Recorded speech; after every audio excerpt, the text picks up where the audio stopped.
Benjamin Price, reporting for Kids First. And today I will be interviewing Glen Powell and Greg Tarzan Davis, who play Hangman and Coyote in the new film, Top Gun Maverick. Woo! Welcome to Woo! Woo! I don't want to interrupt the woos. No. Welcome to DC, first of all. Thank you. Congratulations on the movie. I was just talking about it downstairs. I've seen it twice now. Great. I'll probably see it 2 more times. Loved it. So, this movie, you guys have been waiting for it to come out for almost 2 years now. Mm-hmm. And now, I mean, you've been around the world. You've been at Cannes. You've been in London. What has it been like seeing it on a big screen with the crowd after all this time? I mean, I'll take the first one because I got to see it with a crowd before anybody else did in the cast. Lucky. I was in Vegas for CinemaCon, and so I got to watch it with a live audience at CinemaCon.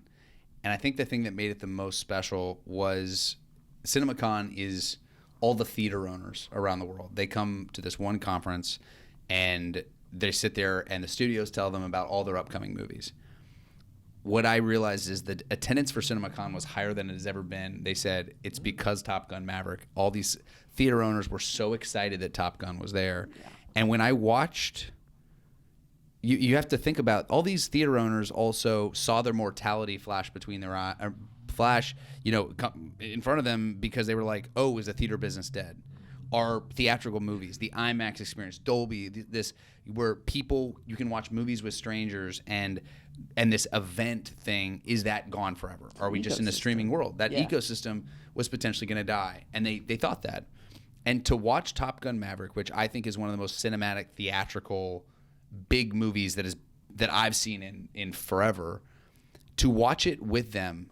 There were grown men sobbing, being like, "We're saved. The theater business is saved." And I think that's what I found to be so special about this. But it's because that, and also watching this movie with other people, it's an experience we haven't had in a long time. And especially after after that experience has been gone from our lives for such a long time, I feel like we have an appreciation for what that experience is, and I think this movie is a perfect celebration of it. Yeah, made me cry, and I'm not even a theater owner, so what does that say? You would be the youngest theater owner of all time. Can you imagine? Yeah, I'd be like, man, this boss he's like, I'm the CEO of AMC. I'm like, what? It's like baby you? They hire young now. What can I say? And your character, Hangman, pretty much the moment we meet him, he's vying for this position. I apologize. Because he's the team leader. Yeah. I'm curious. Who's going to be team leader up there? Who did you see as the team leader on set while you're making the movie? I mean, I don't know if there was a team leader on set. It felt like Tom is the team leader. You're right. Tom's the team leader. Yeah. All right. I mean, but I was talking about the young guns. Of the young guns, like I felt like it was sort of just like we were all in the trenches together. I don't think anybody was team leader. I think that's what makes this group really, really special is everybody loves each other. Everybody was in the trenches together. Nobody's in their comfort zone. It's not like anybody came into this thing a naval aviator or a pilot.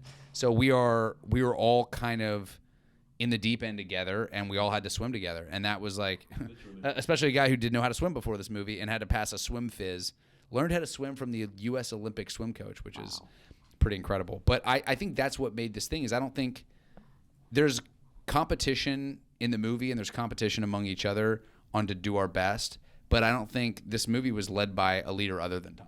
I think you're right. Yeah, for sure. And Greg, you studied elementary education before pursuing acting. I could have been your teacher. You very well could have been. I'm curious, what advice would you have to give to Maverick as far as teaching goes? Oh, wow. That is a question I've never gotten. Dang.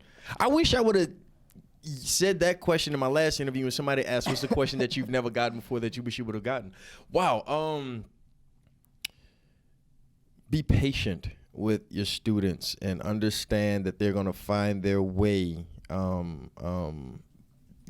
them learn how to find it and don't force it upon them. Wow, that is a good. And then You're telling me to teach Tom. And that's kind of that's fair. I apologize. Kind of That's tough, a bit of a but task. no, he's sitting right there watching me. Ooh. No, yeah, I think it'll just be patient and understand that the students will come around and learn the lesson that you're trying to teach them without forcing it. So we have to talk about filming in the cockpit, of course. How much space did you have? Where exactly were the IMAX cameras? How close were they to you?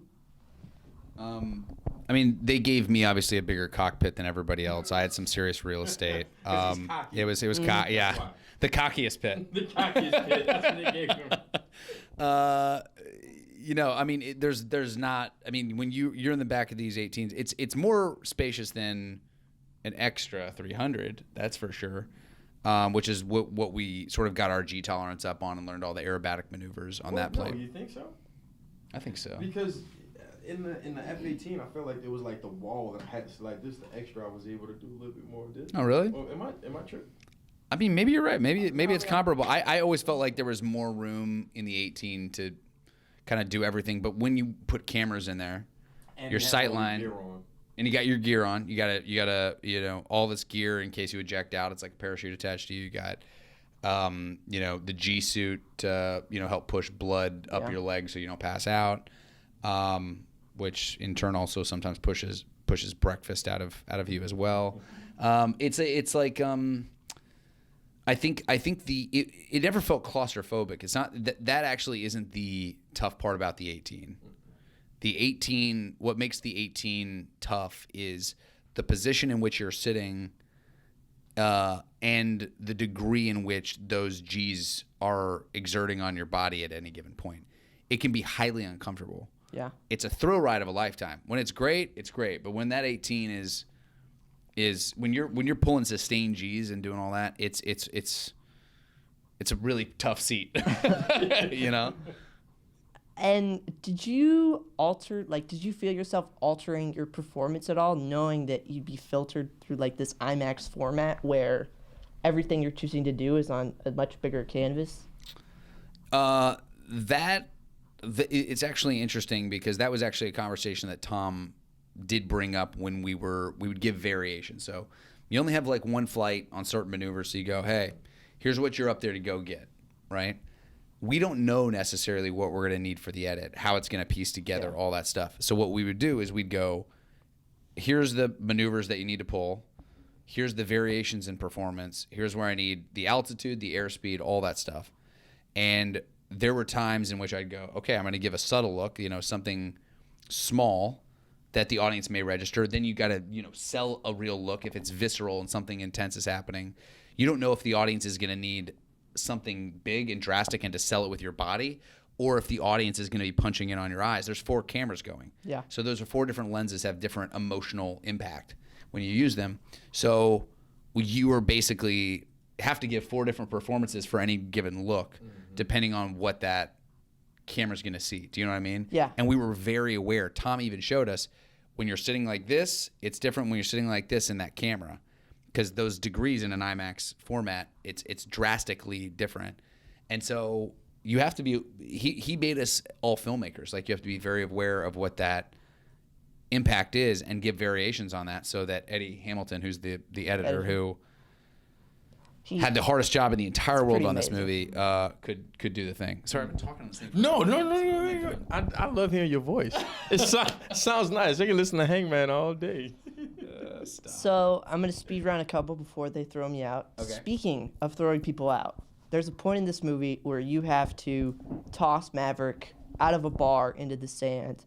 And I want to get a sense of what are your thoughts while you're doing that? Like, you're essentially chucking your boss out of a door. Was there any anxieties during that? It was all improvised. I wasn't even scripted. I was like, Tom, you got to go. That moment was especially funny because they were so concerned that I was going to hurt Tom. I don't, because I think I was also I came in a little coming in hot, and they were like, hey, let's not hurt Tom. And I was like, I'm not going to hurt Tom. And they're like, all right, well, when you throw him out of the bar, just barely throw him onto the sand. I was like, all right, cool. And they go, you know what? just kind of guide him. He'll throw himself. I was like, okay, cool. And they go, you know what? Just don't even touch Tom. And I was like, well, how am I? I have to throw him out of the bar and not touch him. And the funniest part was when I throw him, like, so we get to that moment and we basically pretend to guide him out. And so I like don't even touch him. And Tom kind of like stumbles on the steps and he looks back at me and he's like, what are you doing, man? And I was like, oh, they told me not to touch you. He goes, I fall off of buildings for a living, man. He's like, throw me off the stairs. Like that. Like, it's such a thing. It's like, you realize like, yeah, Tom does the most dangerous stunts in the world. And they were worried about me throwing him off of like 5 stairs, you know, soft sand. Into the soft sand. Yeah. You know, he's as tough as they come. But then I got to really throw him in the sand the next take. Yeah. So Maverick is back. Yep. 36 years later. Where do you think Coyote and Hangman will be 36 years from now? That's 36 years. Well, hopefully moving around like Tom. I think that puts us at 2058. 20. Well, we got flying cars, so flying an F-18 won't be anything special anymore. That actually makes it kind of interesting. The fact that F-18s aren't around. We got to dig up an old relic. It'd be more like Terminator, like a whole global shutdown. All the digital stuff is gone. We got to go full analog. Like, you know, and we're the only pilots who are able to save the day. So yeah, there it is. And then somehow Maverick comes back. There's the pitch. There's the pitch to Paramount right there. And finally, we'll sell this thing 36 years in advance, so they can have the budget for us. Exactly. You do it like Linklater. You know, you shoot the beginning and then you shoot the real bit 30 years from now. We'll pitch the Coyote Hangman movie to Linklater and see if he wants to do this as a long project. That's a funny idea. And finally, who wins in a dogfight? Coyote or Hangman? It's not a question. Okay. Coyote. Coyote? Yeah. Thoughts? I thought we were on the same side until just now. But oh, I'm not going to lie. You learn a lot about your wingman. Well, I wouldn't lie in interviews, so... Yeah, no. We appreciate the truth here at Kids First. Well, thank you both so much for talking with me today. So fun. Top Gun Maverick comes out May 27th. Go see it. I laughed, I cried, I cheered, etc. This is Benjamin Price reporting for Kids First. Signing off. See you next time. Bye.